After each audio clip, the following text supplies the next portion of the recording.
Hello, I'm here to share with you how color works. We can do some simple experiments with things that are readily available and learn a lot. We can take some water, I put a little on my finger, sprinkle it on the screen of this smartphone, and where the droplets land, it makes little magnifiers. And even with my naked eye, I can start to see individual pixels. If I use a magnifier like this linen tester, I can look through it and see the individual pixels on the display. And in that large white region, we see that next to it, the pixels where they're expanded by the little droplet of water are red or green or blue. There are no white pixels anywhere on the display. That's kind of amazing. And let's see what's really going on. We'll dive into it and learn what's happening here. Something else I'd like to show you is I made this test image. We'll use it a lot today. And I printed it out not only on a piece of paper, I printed it out on a piece of transparency and cut it up so we can use the different parts like this and do experiments with them and learn about how color works. Here's the crayons. Nice, all the colors in the rainbow here. We see the same thing in this set of the crayons. All the colors, bluish greens, greenish blues, yellows, orange, reds.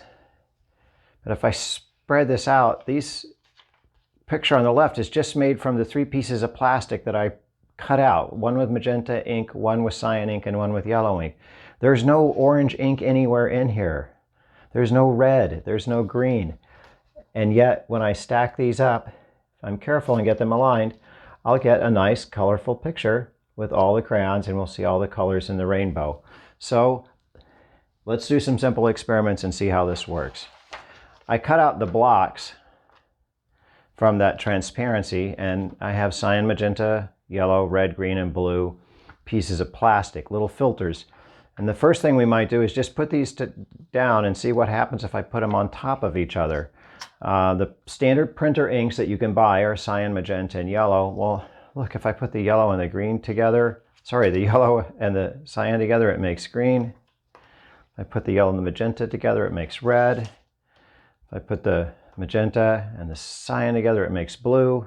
There's red, green, and blue. These are the colors that we saw on the pixels on the phone display.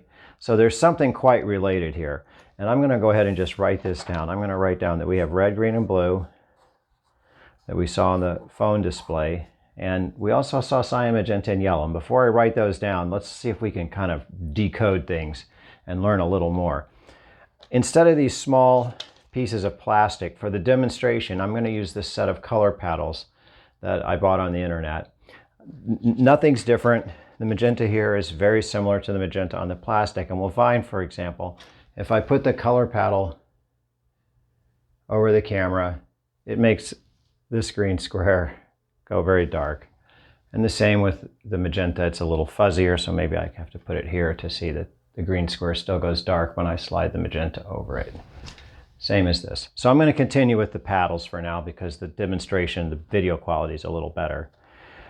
Well, let's see what happens again. When I put the magenta over here, the red still comes through quite bright. It's easy to see.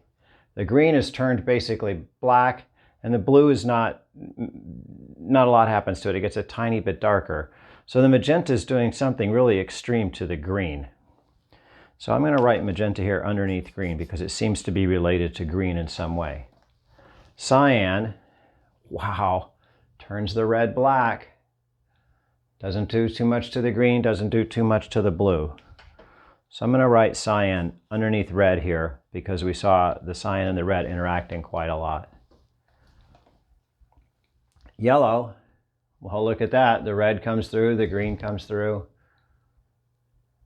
But the blue is turned almost black again. So there's something with yellow and blue that's going on. As a matter of fact, let's look at these other colors. I have cyan and magenta up here, but when I put the yellow in front of them, the cyan now matches the green and the magenta pretty much matches the red. I had a cyan, and then when I put, as I said, I put the yellow with it and we see that it turns green. Okay, and here we see that the cyan filter is making the magenta and yellow squares turn either blue or the yellow one turns green. So we're starting to decode a little more.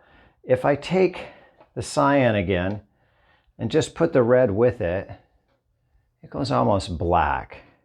So again, we think the cyan means there's no red. Maybe that's what's happening. The cyan is somehow stopping the red.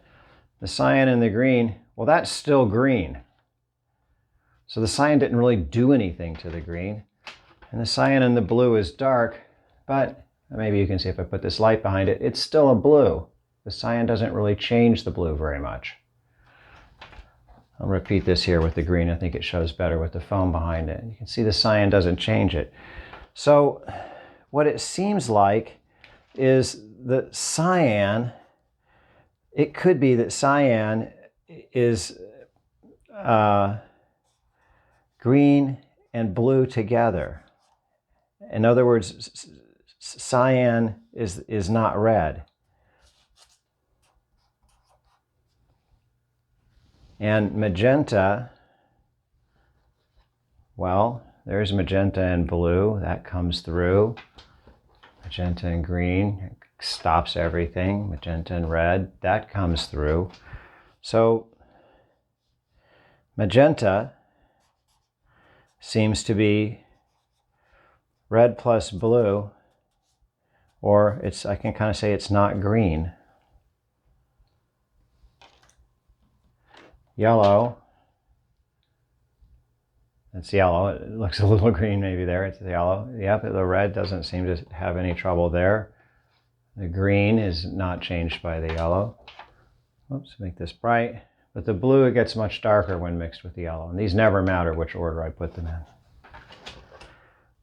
So yellow is red plus green, which really equals no blue. So here's what's going on. On the phone, I have red pixels and green pixels and blue pixels, and it seems that I can add them together or have the light mix in your eye and make white and make other colors as well, all the colors that you see here in the rainbow of the crayons. On paper, I can use cyan, magenta, and yellow ink and stack them up and subtract away the red. The cyan kind of takes away the red.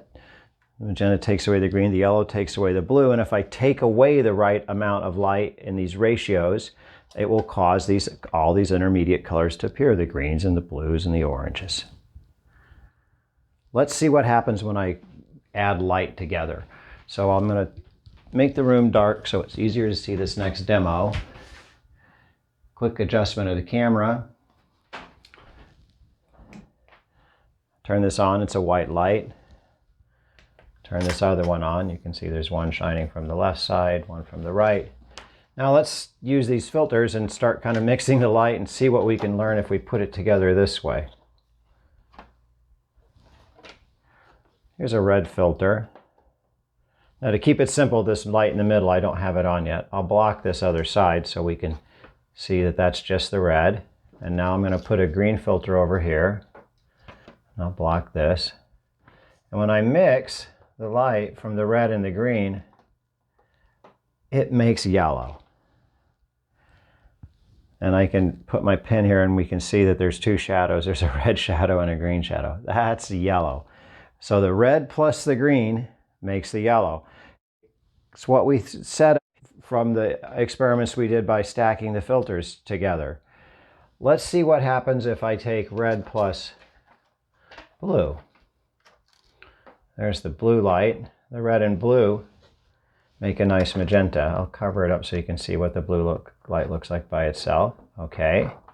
And then the green and the blue together make cyan.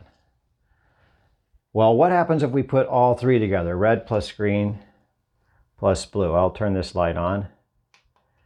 And we find that all of them together pretty much make white.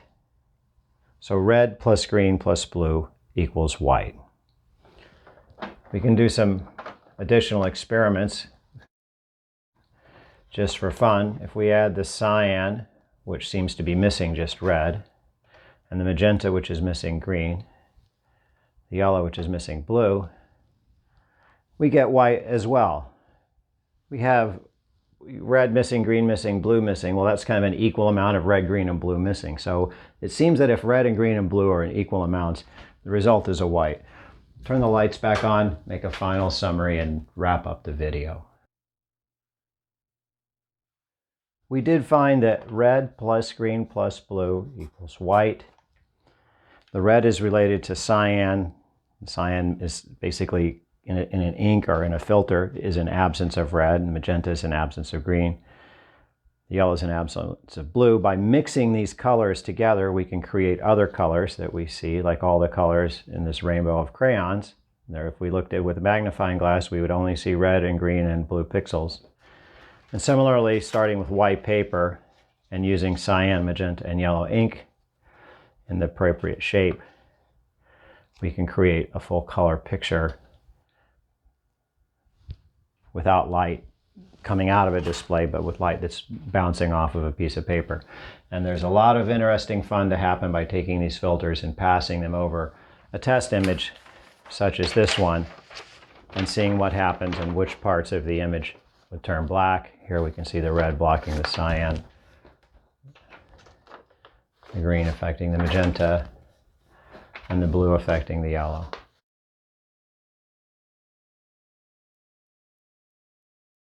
That's why your printers use cyan, magenta, and yellow ink, and your monitors need red, green, and blue colors. 3 colors is required to create the full spectrum of what you can see.